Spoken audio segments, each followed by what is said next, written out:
এবু ভাঙটি নেই 10 টাকা, তুই পরে দিস কেনে। আরে থো তুই, মরি কি বাসি তার ঠিক আছে, ওসব মাথায় থাকে নাকি? পরে তুমি জায়গা মতো আমার গলায় গামছা বেঁধে টানবা, তা হবে না, সে সুযোগ দিচ্ছি না। ভাঙাই দাও। বাড়ির পরে বিটি কচু শাক নিয়ে আইছে, ভাঙটি নেই আর একদিন এসে পয়সা নেবে। তোমার আসার দিন গুনতে গুনতে আমি টেনশনে মরে যাই। তা নিয়ে নিচি করে জালি জালি তকতকে সবুজ সবুজ দেখে কচুর পাতা, আস্তে আস্তে পাতাগুলো ধুয়ে নিয়ে তারপরে আবার কুচোই নিলাম। এইবার নিয়ে নিছি কয়টা সাগরের কাঁচা লইট্টা মাছ, শুকোই গিলি যার পা ধুলো থাকে না। শিল পাটার পর ফেলাই দিলাম রগ রগে কয়টা কাঁচা ঝাল। তারপরে নিলাম টেবিল চামচ খানিক ভর্তি করে কালো সর্ষে, খানিকটা নিয়ে নিছি নুন, বেশ একটা মিডিয়াম সাইজের রসুনের কোয়া, আর অল্প কয়দানা জিরে। সুন্দর করে নিপিস করে একেবারে ছাপা ছাপা করে বাইটে নেবো। ব্লেন্ডারে বাটার দরকার নেই, তাহলে আবার পানি পানি প্যাসপেসে হয়ে যাবে না, মশলাটা শুকনো থাকাই ভালো।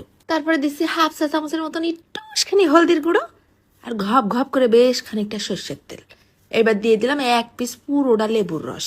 তারপরে ফেলাই দিচ্ছি 2 টেবিল চামচের মতন টক দই। সুন্দর করে ছেনে চটকায় মাখাই নেব, মাছের গায়ে গায়ে মশলা লেগে যাক। এটা আবার রেস্টে রেখে দিতে হবে প্রায় 15-20 মিনিট। এই ফাঁকে কচু শাকটার একটা ব্যবস্থা করে নিই। কড়াইয়ের মধ্যে ফেলাই দিলাম ঘপ ঘপ করে বালতি খানিক পানি আর একটুখানি নুন। গরম হয়ে ফুটে উঠলি চুলোর জালটা মিডিয়াম করে দিয়ে কচু শাকটা ফেলাই দিয়ে বেশি না 2-4 মিনিট ভাপাই নেব।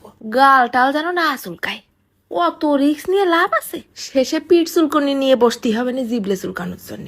এইবার ওই কচু শাকটা পানি থেকে তুলে নিয়ে এসে দিয়ে দিলাম মাছের মধ্যে।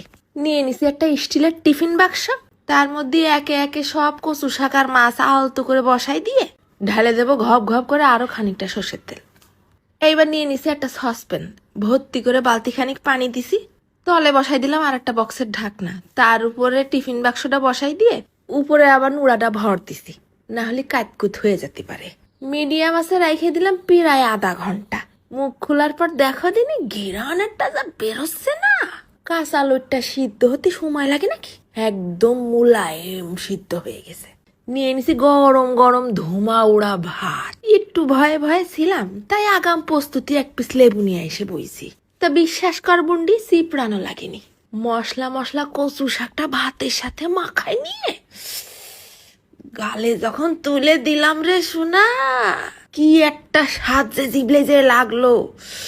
ওহ, একদম কড়া সর্ষের ঘিরান, সাথে একটু লেবুর রস দিলাম না, আবার টক দই দিছি, হালকা টক টক ফ্লেভার আছে, গাল চুলকানোর কোনো ভাবই নেই। আর মাছ সে তো মইজে গেছে কচু শাকের মধ্যে। কাঁচা লইট্টা দিয়ে কচু শাক ভাপালি যে এত দারুণ কম্বিনেশন হবে তা আগে কিটা জানতো। বিশ্বাস করবন্ডি, যেইরাম স্বাদ লাগিছে আর একটু